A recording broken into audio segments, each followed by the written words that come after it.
Okay, let's dive in. We're looking at a rapid report on that M6.8 quake off Iwate in Japan and the 1-meter tsunami advisory that followed. The main challenge seems to be getting that urgent info across super clearly, right when it's happening.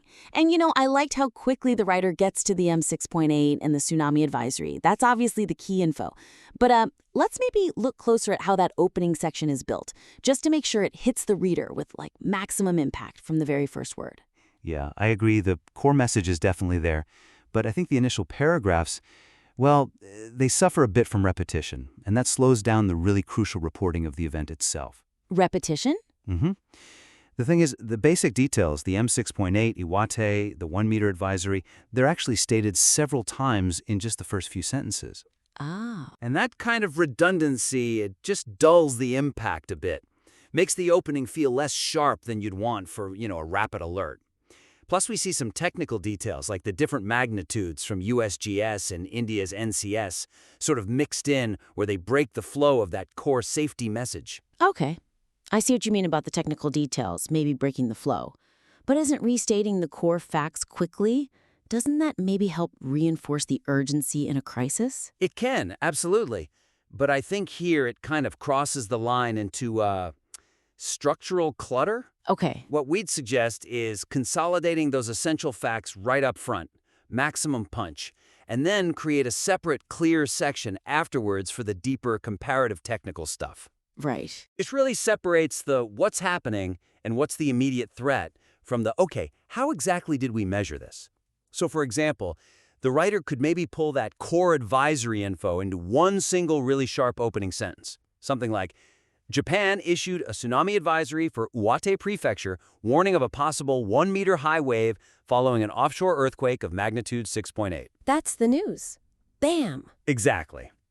Then you could move the more detailed NCS data, the M6.6 magnitude they reported, the 30 kilometers depth, the specific coordinates, into maybe a second paragraph that's focused just on the seismic monitoring reports. Okay, yeah, that deliberate separation makes a lot of sense. Separating the immediate advisory from the technical measurements, that's vital, isn't it? Mm-hmm. In a rapid report, that first paragraph really needs to answer, do I need to worry, and where? Right. And then the second part answers, okay, what are the finer details the experts are looking at?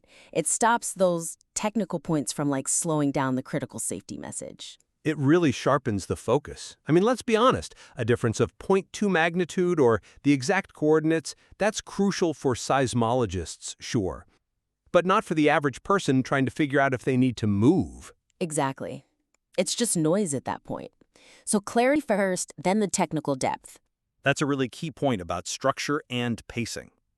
Okay, let's shift gears a bit. Let's talk context.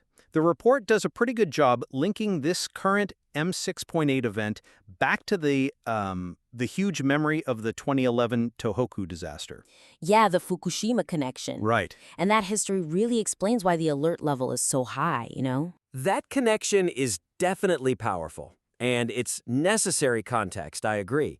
But the issue here is that while that historical context is crucial for understanding the seriousness, the way the 2011 disaster is described in quite a lot of detail, it actually risks overshadowing the immediate significance of this M6.8 advisory. How so? You mean just by giving it too much space? Yeah, partly the space, partly the detail. I mean, it mentions the 18,500 dead or missing from 2011, the reactor meltdowns, calling it the worst post-war disaster. Right, it really paints a picture of that massive tragedy. It does, but that shift, focusing so heavily on the M9.0 quake, it takes up too much narrative room, and it can sort of inadvertently make the current advisory seem less urgent by comparison. Okay, that's a tricky balance, though, isn't it? If we trim that 2011 context too much, do we risk losing the why? Why Japan is so prepared, why they issue an advisory for just a 1-meter wave so fast. It is definitely a tricky balance. Because if we downplay the past tragedy, does the current response maybe feel a bit overstated to the reader? That's the tightrope, yeah. But I think the key is to use the history to inform the current response, not to compete with it for attention. Okay. The sheer weight of that 2011 tragedy, when you detail it so much, it just pulls focus from the present danger, even if it's a lower magnitude event. So the suggestion is really to integrate that historical context more concisely.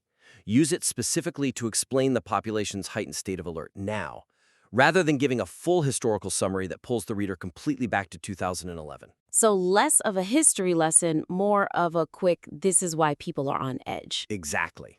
For instance, instead of describing the whole M9.0 tragedy, you could frame it more around the current sensitivity. Maybe something like, the advisory was issued for a region still highly sensitive to seismic risk, haunted by the memory of the devastating 2011 undersea quake. Short, sharp, connects the dots. Right. And another idea, maybe structure-wise, consider putting the general geological context first. The bit about Japan sitting on 4 tectonic plates, the ring of fire, the 1,500 quakes a year. Establish the sort of baseline risk before bringing up 2011? Exactly. It provides a broader, maybe less emotionally charged context for why seismic events are common there. Then, when you do mention 2011, it lands as that sharp, concise reminder of the ultimate potential danger. Instead of being the whole foundation.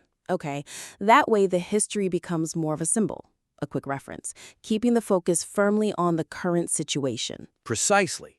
You're leveraging the reader's assumed knowledge of the disaster for impact, not retelling the whole story. That's a much smarter way to handle it. Keeps it concise, keeps it relevant to now, which actually leads nicely into the next point, this whole idea of perception versus reality during these events. The text highlights this really interesting tension, doesn't it? In each case, the national broadcaster reporting that offshore tsunami waves had been observed, but then the live TV feeds were showing, quote, calm seas. That difference is fascinating, but it feels a bit unresolved in the piece. That's exactly the core of the third issue. The report introduces this really powerful observational contradiction, waves seen offshore versus calm water on TV, but it doesn't really follow through. It doesn't fully address what that tension means for public safety communication. Right. The weakness is that the reader is kind of left hanging.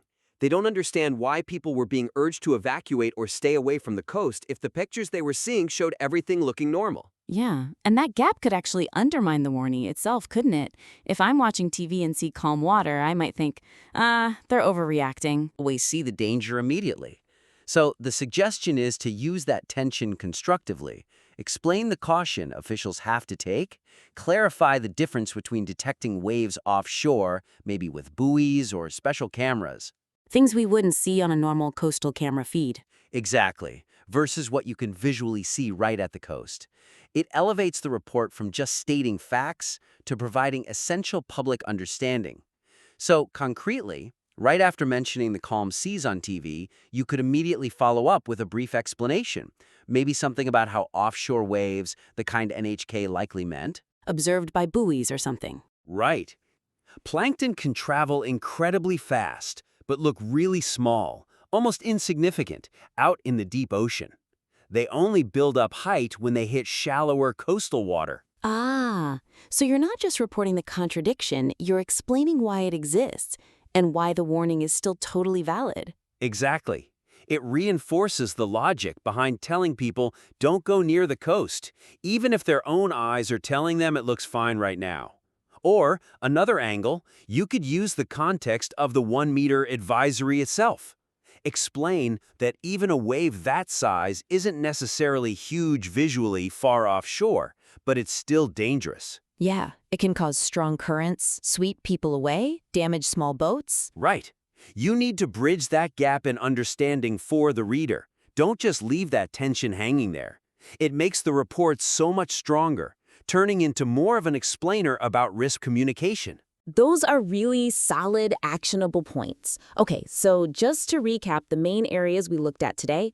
First, restructuring that opening for real clarity, getting the essential news out first, then the technical details. Yep, separating the immediate threat from the measurements. Second, rebalancing that powerful 2011 historical context, making sure it supports the current story rather than sort of overwhelming it. Using it more concisely. Using it as context, not the main event this time. And third, tackling that tension between the offshore wave reports and the calm visuals on TV, using it as a chance to explain why the warnings are necessary, bridging that potential gap in public understanding. Exactly.